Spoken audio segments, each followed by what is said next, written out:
Bienvenidos a la casa del Señor, mis hermanos. Mi nombre es Dagoberto Martínez. Le doy la más cordial bienvenida una vez más a todos los que nos están siguiendo en línea, en YouTube, en Facebook o en cualquiera de las otras plataformas que tenemos. Bienvenidos. Antes de empezar, quiero decirles algo muy importante, mis hermanos. Nuestro hermano EJ, evangelista de esta iglesia, nuestro hermano EJ nos ha pedido, él se encuentra en Carolina del Sur, su papá está muy enfermo y nos está pidiendo que oremos por él, porque quiere compartir, su papá no es cristiano y quiere compartir la fe con él, y es algo muy especial, y hemos estado orando, pero ahorita que está él allá en South Carolina, dice, uno de mis mejores amigos es capellán en el ejército en Fort Jackson, y me dijo que si le ayudaba el día de hoy, porque va a bautizar a 200 soldados que se van a bautizar y van a revestirse de la salvación en Cristo Jesús. Yo quisiera, mis hermanos, yo quisiera que hagamos un esfuerzo. The lines are over here, but I'll stay here. Y yo quisiera que hagamos eso. Vamos a hacer una oración, ¿qué les parece? Vamos a orar. Padre Celestial, te doy gracias porque tu palabra es poderosa y nunca vuelve a ti vacía, dice Isaías. Y ese mensaje del Evangelio es el poder para salvación a todo aquel que cree, al judío primeramente y también al griego, dice Pablo en los Romanos capítulo 1. Y dice tu palabra, Señor, que puede penetrar hasta lo más profundo de nuestro ser y dividir. Así dice el escritor a los hebreos también.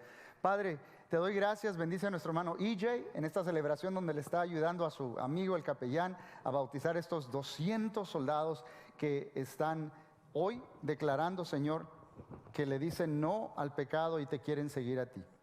Alabado sea tu nombre, Señor. Bendice a nuestro hermano EJ, bendice la relación con su papá y que el corazón de su papá sea receptivo a la palabra. Gracias, Señor, por este momento. En Cristo Jesús. Amén.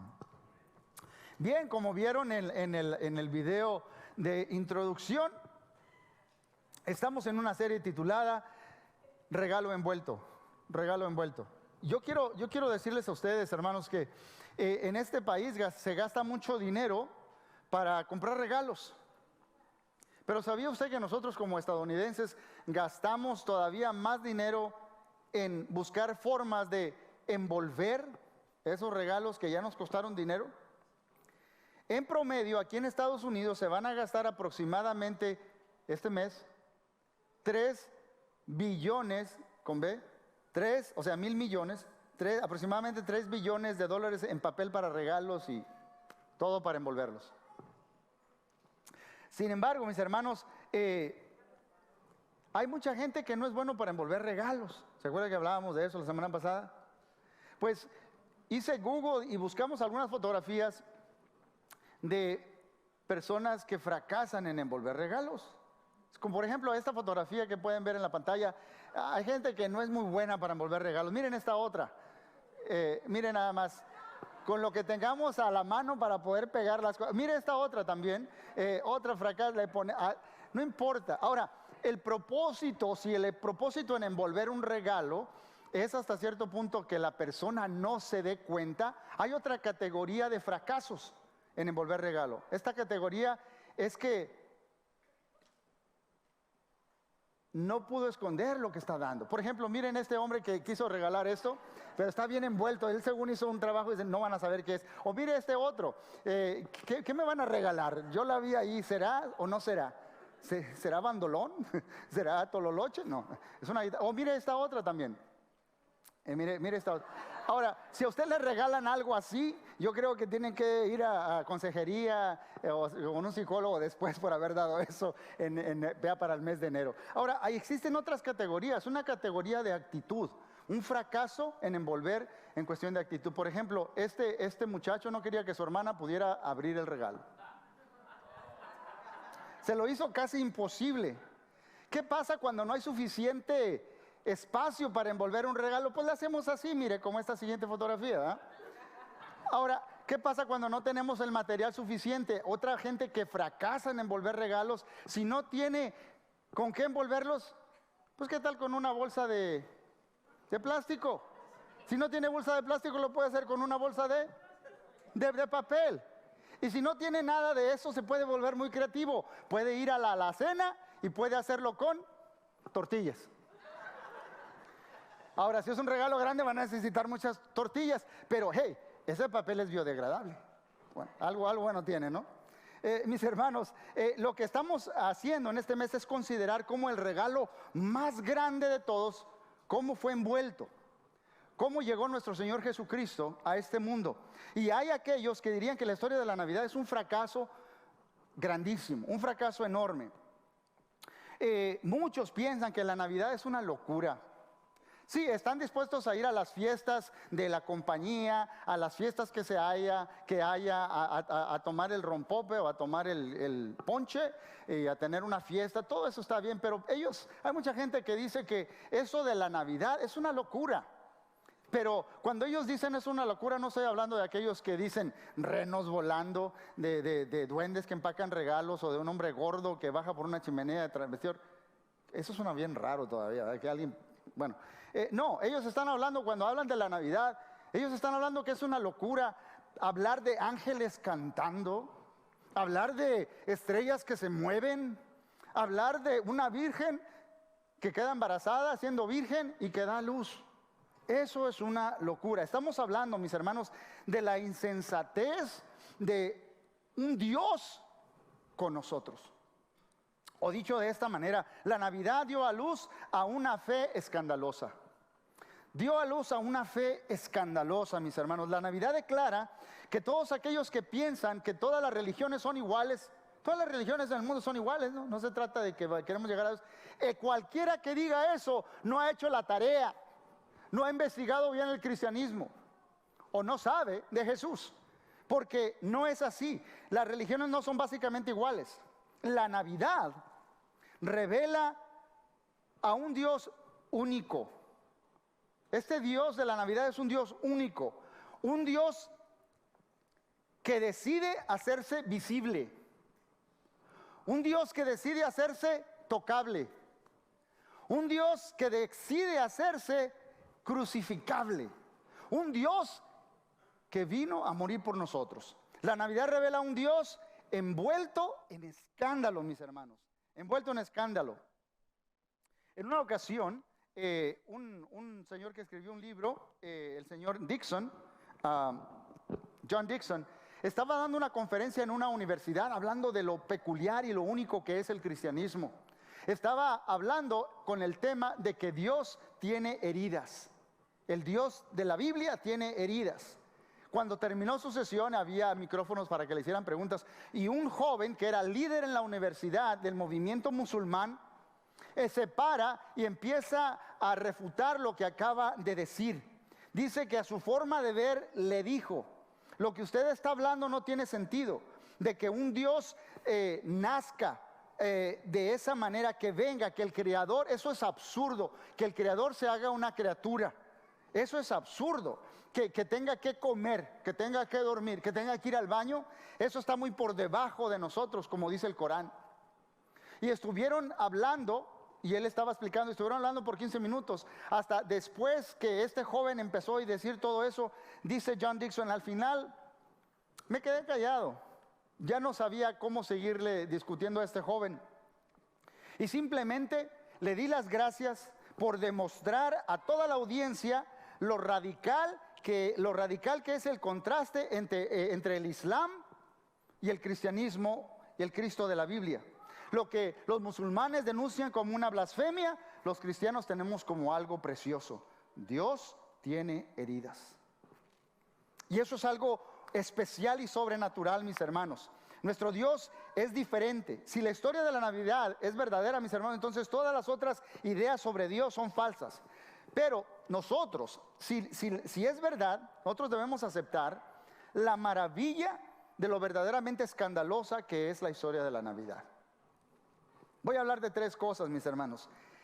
¿Qué tipo de Dios, qué clase de Dios se envuelve en humanidad o se reviste de humanidad? Es alarmante, mis hermanos. Cuando hablamos del advenimiento, no es solo que Dios vino a nosotros, es también la forma en que vino a nosotros. ¿Sí me está entendiendo? Nosotros estamos diciendo que el Dios que es infinito se hizo finito, que el Dios invisible se hizo visible, que el que es eterno, que no tiene principio ni fin. Nosotros sí tenemos principio, tuvimos un inicio y existimos porque Dios existe y nos creó. Pero Él que es infinito, Él que es eterno, Él creó el tiempo y el espacio y se mete en el tiempo y en el espacio. Y en una milésima de segundo, el Dios Todopoderoso se hizo una célula microscópica en el vientre de una joven virgen judía. Eso es, como dijera el cantautor Michael Card, no hay ficción tan fantástica y asombrosa. Una madre hecha por su propio hijo. Algunos lo entendieron esto bien rápido, pero hay gente, yo sé que viene de un antecedente, que cuando hablan de Jesús hablan de María como la madre de Dios. Bueno, es la madre de Jesús, pero ese Jesús hizo a María, y a usted y a mí y a todos. ¿Estamos de acuerdo? Entonces, eso es lo maravilloso. Ahora, muchos de nosotros estamos tan familiarizados con la historia de la Biblia, mis hermanos, que no nos debemos pensar que esto es sencillo, porque tenemos que entender la maravilla de que Dios escogió necesitar que le cambiaran un pañal.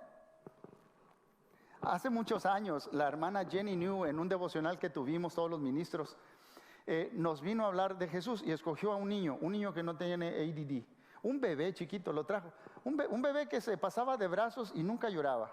Usted sabe que hay niños que, ¿y quién es este? ¿verdad? Pero lo pasamos de brazos y ella nos estaba hablando de Jesús siendo bebé y que nos lo imagináramos, ¿verdad? Y teníamos este niño bien lindo y estábamos oyendo el sermón con esta gran maravilla. En cierta forma, mis hermanos, la encarnación es una piedra de tropiezo más grande que la resurrección. Hay gente que sí tiene problemas y batalla un poco con este Jesús de que caminó sobre el agua, que alimentó multitudes, que hizo grandes milagros, que le dio vista a los ciegos, pero que haya nacido de una virgen. Hay gente que batalla con eso. Nabil Qureshi es un cristiano, pero él era musulmán antes. Y como es apologeta, él siempre habla de la existencia de Jesús y por qué Jesús es verdadero, etcétera. Trata de convencer a la gente musulmana sobre Jesús. Y en una ocasión estaba hablando con una amiga de él llamada Sahar. Y como musulmana, Sahar tenía el mismo problema que todos los musulmanes tienen. Dicen, ¿cómo es posible que Dios tenga que nacer por un tracto vaginal? ¿Y cómo es que Dios tenga que ir al baño? Eso está por debajo de nosotros, así dice el Corán. Y Nabil le dice a su amiga Sahar, si tú estuvieras vestida para ir a una fiesta muy elegante, muy especial, y vas con la mejor ropa que tú tienes, imagínense la que usted tiene en el closet, que es la mejorcita que tiene ahí. Esa que tenemos que quitarle el polvo, casi nunca lo usamos, pero esa especial. Le dice, si tú vas de camino a esa fiesta y tu hija cae en un pozo de agua lleno de lodo, ¿qué harías? Dices, espérame, mijita, déjame cambio esta ropa tan especial que tengo, o la sacas en ese momento sin pensarlo dos veces. Dices, yo me meto y la saco. Y le dicen a Nabil, Sahar, pero si hay otras personas ahí presentes que pueden hacer lo mismo, porque tú andas muy vestida en toda tu gloria, ¿le dirías a alguien que fuera por ella? No, es mi propia hija, no quiero que se ahogue, aunque haya mucho lodo en esa agua y me vaya a ensuciar, yo misma voy y la saco. Y le dicen a Nabil, si tú estás dispuesta a llenarte y a mancharte por rescatar a una hija que tú amas, y no importa cómo quedes, ¿por qué se te dificulta creer que el Dios que está envuelto en gloria no esté dispuesto a mancharse un poco para venir a rescatar a sus hijos e hijas? Y ella, con esa ilustración, entendió que el Dios de la Biblia es el Dios verdadero y vino a la fe en Jesús. Mis hermanos, la mayoría de las religiones representan a un Dios fijo. Ahí está Dios. Entonces, el esfuerzo de toda la humanidad es hacer todo lo posible por llegar hasta el nómbrelo como usted quiera. Shinto, Buda, Confucio, Islam, todo. Vamos a hacer un esfuerzo por llegar, karma, iluminación, o lo que por llegar hasta allá. Pero la Biblia nos habla de un Dios que está en movimiento. Él no está fijo. Él viene, se encarna y viene a estar con nosotros. Emmanuel, viene a ser Dios con nosotros. El cristianismo nos muestra un Dios en movimiento. Nosotros no podíamos ir a donde Él vive, así que Él vino a donde nosotros vivimos. No podíamos ir para allá, pero Él vino a donde nosotros estamos. Recuerden, mis hermanos, yo quiero que entendamos esto. La Navidad celebra el nacimiento de Jesús, no el inicio de Jesús. ¿Oyó lo que acabo de decir? Estamos celebrando el nacimiento de Jesús, no el inicio. Dice Juan, cuando escribe esto, dice en Juan 1:1, en el principio la palabra ya existía. La palabra estaba con Dios y la palabra era Dios. Y luego dice en el verso 14, entonces la palabra se hizo hombre y vino a vivir entre nosotros. Antes de que existiera todo, la palabra ya existía. Y esa palabra se hizo carne y habitó entre nosotros. Jesús hizo todas las cosas, hizo a María también, hizo todo.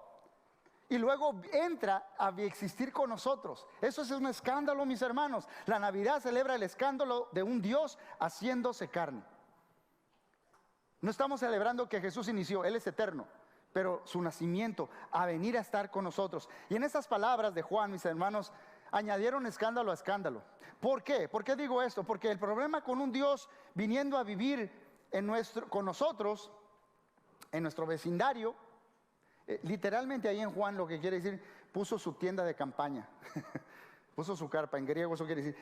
El hecho de que Él viniera a vivir aquí donde nosotros estamos, es que el vecindario de nosotros está lleno de pecado. Y Él es un Dios santo, perfecto y puro, y viene a estar con nosotros.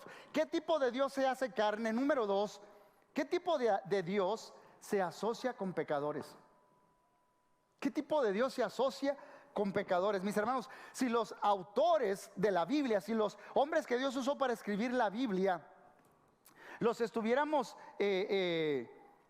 examinando, si ellos estuvieran inventando la historia de la Navidad, les daríamos una calificación reprobado en cuestiones del manejo de la imagen de la persona. ¿Usted sabe cómo vamos desarrollando la historia a un personaje?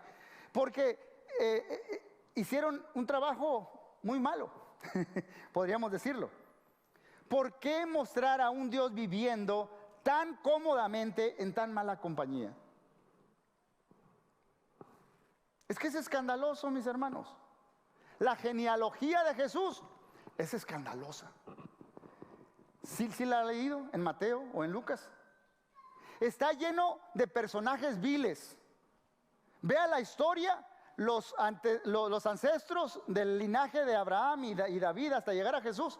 Algunas eran prostitutas, otros eran de otras naciones. Había asesinos ahí también. Había adúlteros. Es escandaloso. Está lleno de situaciones vergonzosas. El embarazo de José y María. Él la quiere tener por callado y separar, terminar el contrato ¿cómo se dice? Está uno comprometido, romper el compromiso. Le dice un ángel, no hagas eso, cásate con ella. Lo que tiene ahí es del Espíritu Santo. ¿Okay? ¿Por qué cree que no se encontró lugar para ellos en el mesón? Si entendemos la cultura judía, mis hermanos, en aquel tiempo se hospedaba a la gente, más si la persona está embarazada. No encontraron en el mesón, sí, pero hay muchas casas. Quizás no les dieron hospedaje, mis hermanos, porque la historia de que ella está embarazada y ellos están juntitos y él no sabe si es, sabe que no es de él, etcétera, todavía no se han casado. Los veían mal y Jesús creció con esa reputación toda su vida. Escoger pastores es escandaloso. ¿Sabe cómo llegaba usted a ser pastor?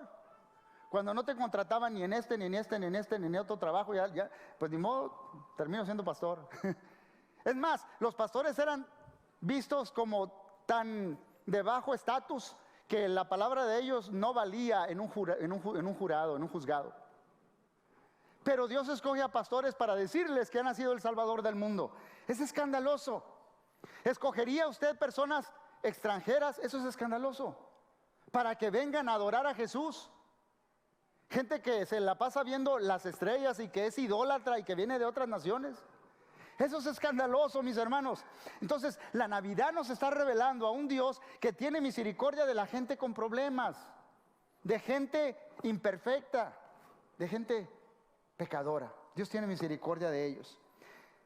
Una vez Juan nos registra que Jesús dice esto en una conversación con un hombre llamado Nicodemo. Juan 3, 16 y 17. Porque tanto amó Dios al mundo que dio a su Hijo unigénito para que todo el que cree en Él no se pierda, sino que tenga vida eterna. Dios no envió a su Hijo al mundo para condenar al mundo, sino para salvarlo por medio de Él. Dice la traducción al lenguaje actual, ese verso 17. Porque Dios no me envió a este mundo para condenar a la gente, sino para salvarla. Mis hermanos, Dios se hace carne y habita entre nosotros, pero Él hace más que asociarse. Una de las acusaciones que la gente le hacía a Jesús, los enemigos de Jesús, una de las cosas que lo acusaban, le decían: si tú eres verdaderamente Dios, hay algo que no me cabe en la cabeza. ¿Cómo te asocias con gente pecadora? Eso, mis hermanos, Jesús recibió una de las acusaciones más escandalosas. Le decían: ¿quién es ese Jesús? Ah, el amigo de los pecadores. El amigo de los pecadores. Cuando mi niña Victoria y mis niños estaban chiquitos, Angélica y yo teníamos la tradición de llevarlos en automóvil a ver luces. ¿Cuántos hacen lo mismo por aquí? ¿No soy el único? Ok.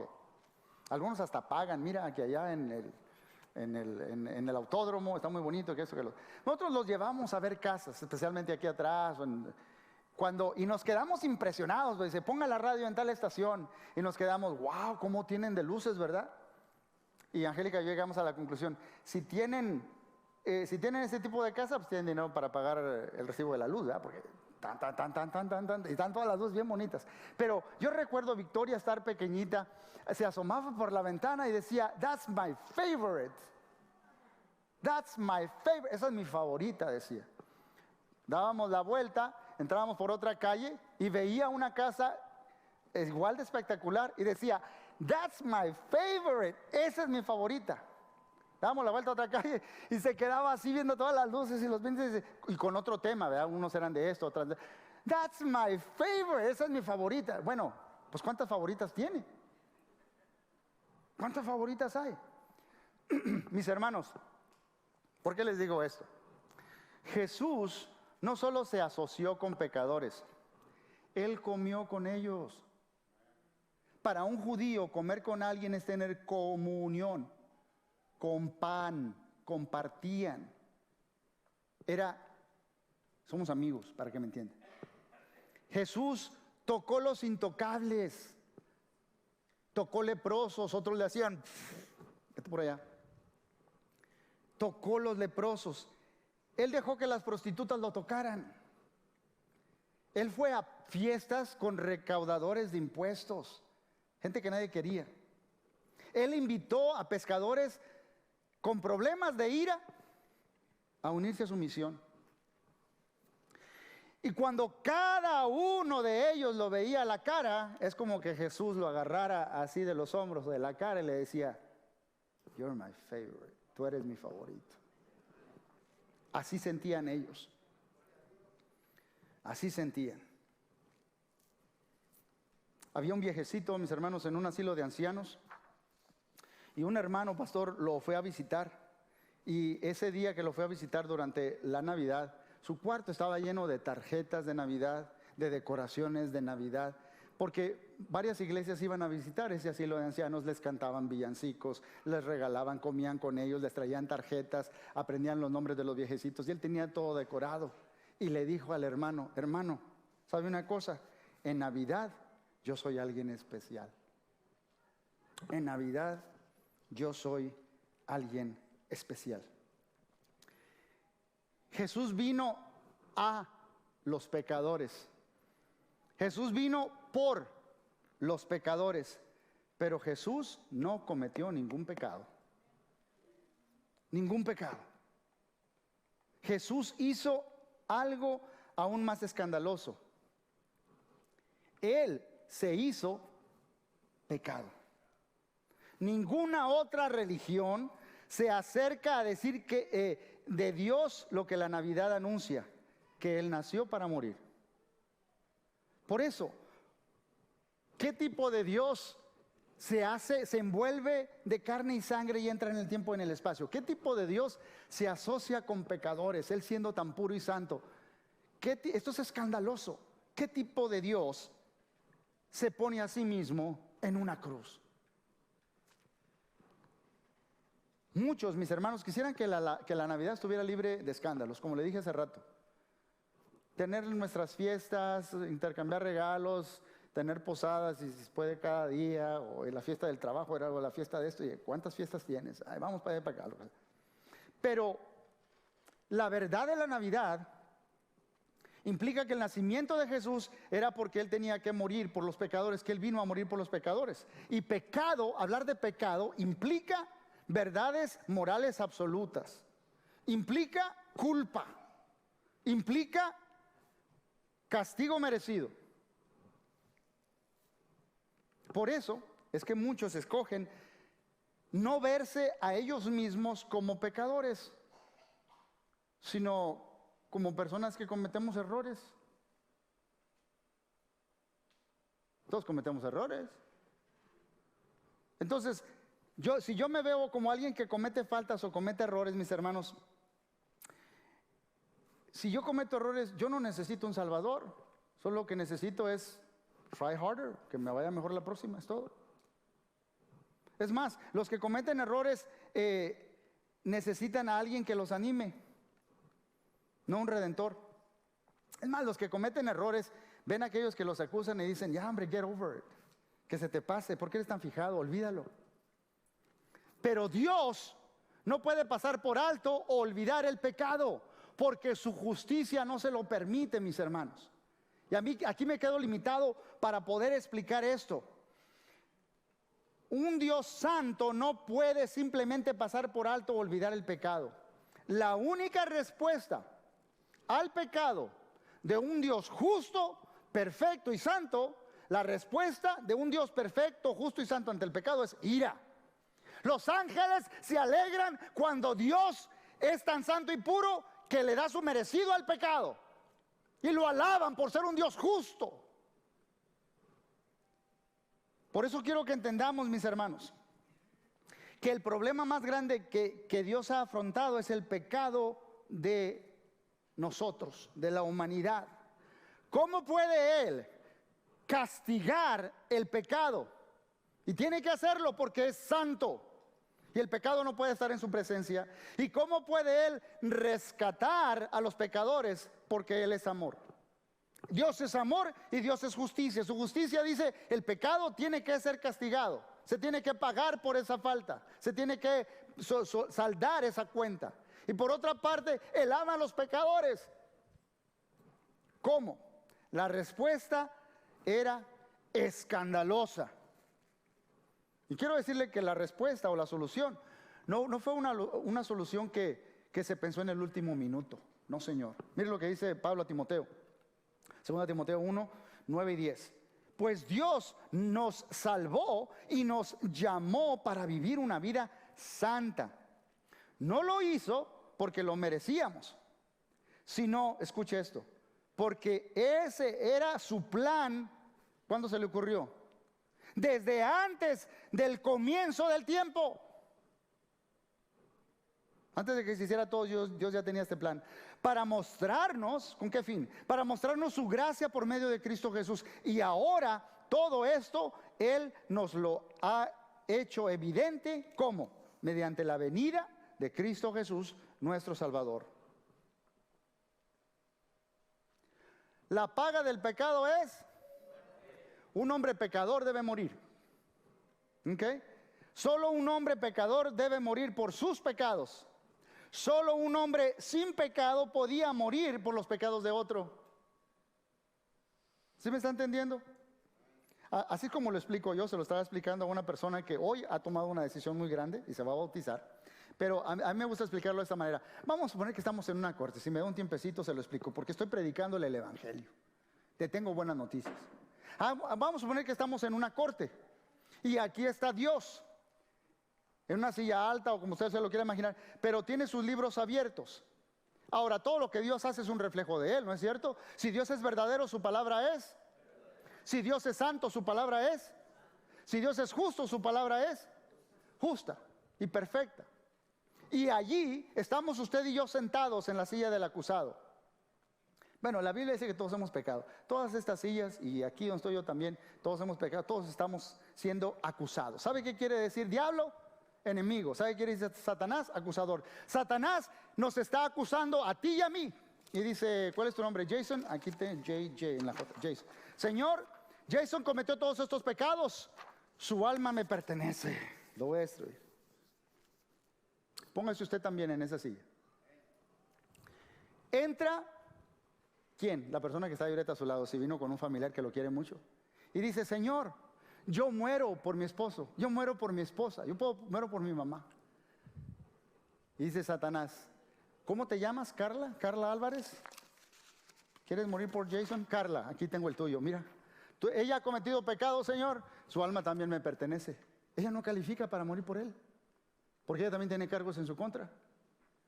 No te preocupes, Jason, llega el hermano de Agoberto. Yo muero por él. Y dice Satanás, no, de este tengo una lista de 4, 5, 7 hojas. Es un pecador también, no califico. De repente entra Jesús a la corte. Satanás lo ve y dice, con este intenté de todas maneras y no cometió ningún pecado. Tú te levantas y sales de ahí, Jesús se sienta y sobre él cae todo el castigo, la vergüenza y él paga por todos tus pecados, pasados, presentes y futuros. Jesús hace eso por ti porque te ama. Dios lo hizo de esa manera para seguir siendo justo y el que justifica. Él sigue siendo justo y por amor te salva, pero alguien tuvo que pagar el precio de tu pecado y el mío, mis hermanos. Y ese es Jesús. Hace mucho Dios concibió una manera para salvar a los hombres y juzgar al pecado, haciéndose Él mismo uno de ellos, y Jesús fue concebido en un vientre virginal. Él nació para morir. Él se puso a sí mismo en la cruz para que pudiera poner su justicia sobre nosotros. Voy a decir otra vez más despacito. Él se puso en la cruz para poder poner su justicia sobre nosotros. Le voy a leer un pasaje que a mí me deja con la boca abierta cuando lo entienda. Voy a hacer todo lo posible que Dios me ayude para que usted lo entienda. 2 Corintios 5:21. Cristo no cometió pecado alguno, pero por causa nuestra Dios lo hizo. Dios trató a Jesús así como Dios trata al pecado. El pecado no puede estar en su presencia. Es separado. ¿Te acuerdas las palabras de Jesús en la cruz? Elí, Elí, lama sabactani. ¿Por qué me has desamparado? En ese momento usted y yo entendemos que todos nuestros pecados los va pagando y llevando Jesús por nosotros en la cruz. Él está muriendo, Él está derramando sangre, Él está expirando, Él está exhalando, Él está sufriendo lo que yo merezco. Pero la siguiente parte del versículo dice, para hacernos a nosotros justicia de Dios en Cristo. Quiere decir que si todo mi pecado lo transfirió y lo pagó Jesús por mí, ahora la justicia de Dios me la pone Dios a mí. Cuando Dios te ve a ti, te ve cubierto en la justicia de Cristo. Te ve como Dios ve a Jesús. Si no se está cayendo el 20, como dicen allá en mi rancho. Dios te ve a ti así como veía a Jesús, porque la justicia de Jesús vino a ser tuya por lo que Él estuvo dispuesto a hacer en la cruz, mis hermanos. Estas son buenas nuevas. Jesús no murió como un cometerrores. Jesús murió como pecador, sin haber cometido ningún pecado. Y ahora nosotros no tenemos que vivir como pecadores, sino como hijos e hijas que han sido redimidos por Dios. Voy a hablar de algo que quizás los que tienen menos de 40 años no me van a entender. Me dice José Luis, practica, Dagoberto. Ahora es mi anciano y tengo que hacerle caso. Bueno, siempre tengo que hacerle caso. Pero me dice, Dagoberto, es que yo uso la computadora y para escribir uso como 1, 2, 6 dedos. Y cuando me emociono, voy muy rápido. Pero antes de esto había máquinas de escribir y a mí me tocó todavía en la high school y en la universidad hacer trabajos en máquinas de escribir. Todos los que tienen menos de 40 años digo, what is that? Una máquina de escribir es una máquina que uno oprimía un teclado y se levantaba un bracito como de fierro y se movía, tenías un papel ahí y un listón le pegaba y dejaba impreso una letra o jeroglífico, hace mucho, no me acuerdo qué era, lo que quedaba impreso ahí, ¡paz! Y uno escribía. ¿Sabe qué pasaba cuando, y déjeme decir esto, yo sé que me va a ver, mi hermana Margarita, yo recuerdo hacer ejercicios, A, F, D, J, K, hacía planas y planas, y todos mis hermanos saben escribir a máquina y son buenísimos. Tengo un tío que puede con las máquinas y nunca se equivocaba. Pues yo batallaba mucho. Y ¿sabe qué pasaba para los que tienen menos de 40 años? Cuando uno se equivocaba y le aplanaba al teclado incorrecto, ¡pum! ¿Sabe qué tenía que hacer uno? Sacaba el papel y buscaba algo mágico, algo que se le llamaba whiteout, liquid paper, o era como algo blanco que le ponía pintura. Dije, hasta parecías Bob Ross. The Joy of It, o algo así. Le ponía allí, pero después tenía que hacerle, porque era gruesito, le quedaba la pintura, le hacía, ¿verdad? Pero eso no era todo. Después de que se secaba tenía que volver a poner el papel. Y si lo ponía un poquito tilted para un lado, como que después de ese se iba escribiendo uno como en un ángulo. Pero usted lo terminaba.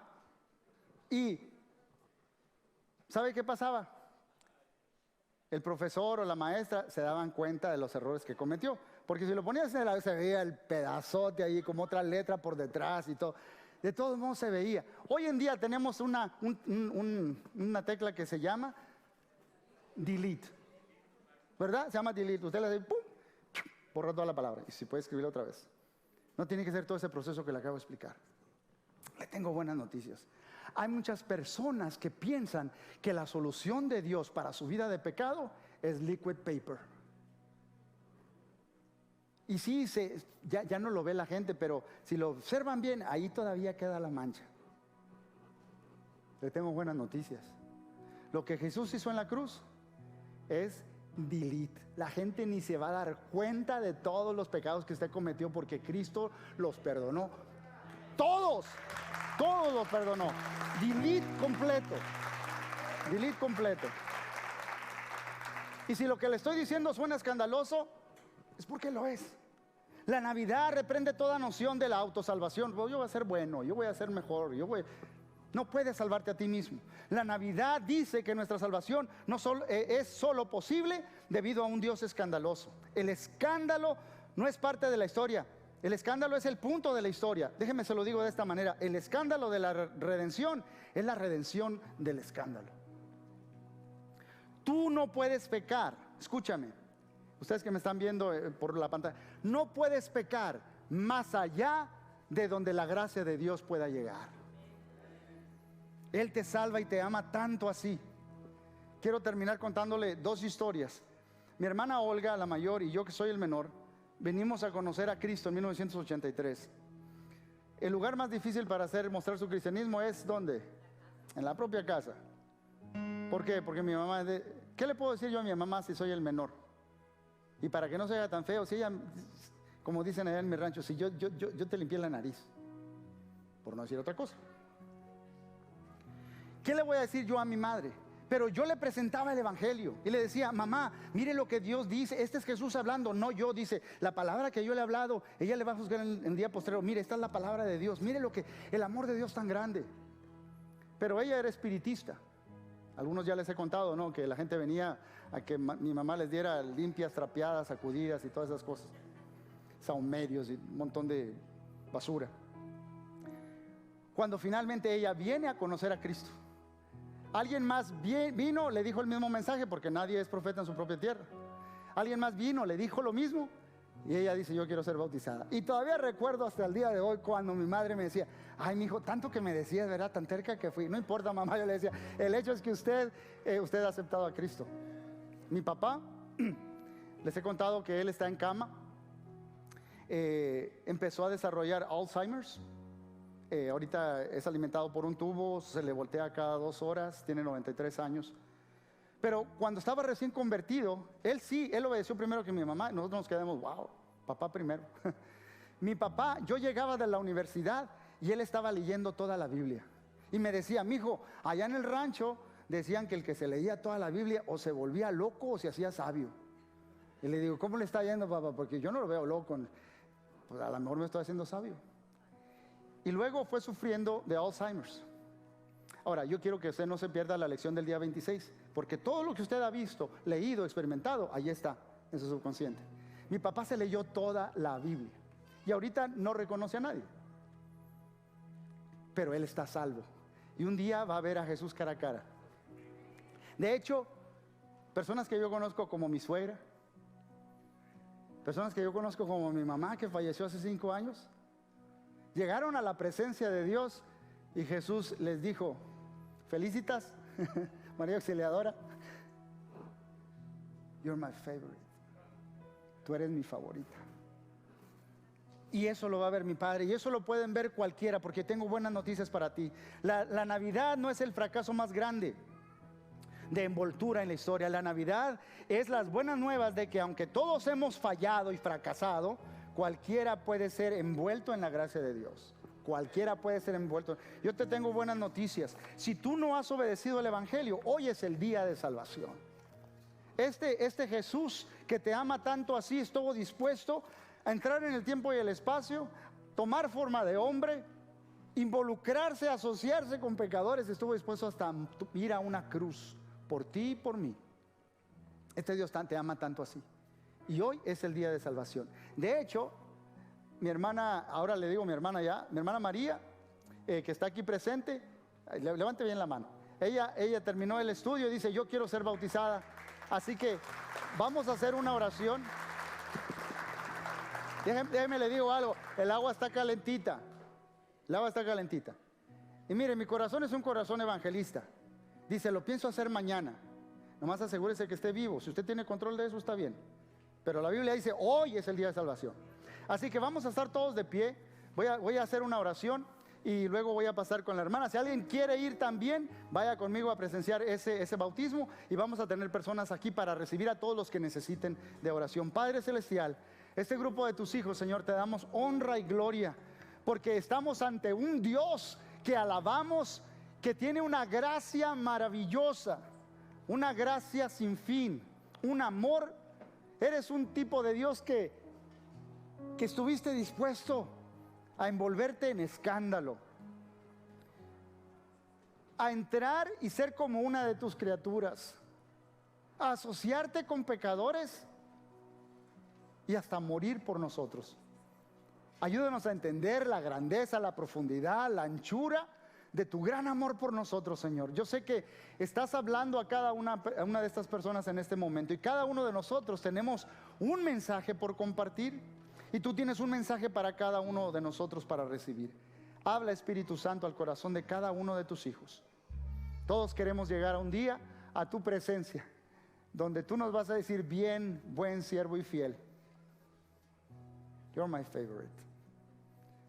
Para tu honra y tu gloria cantamos, Señor, en Cristo Jesús. Amén.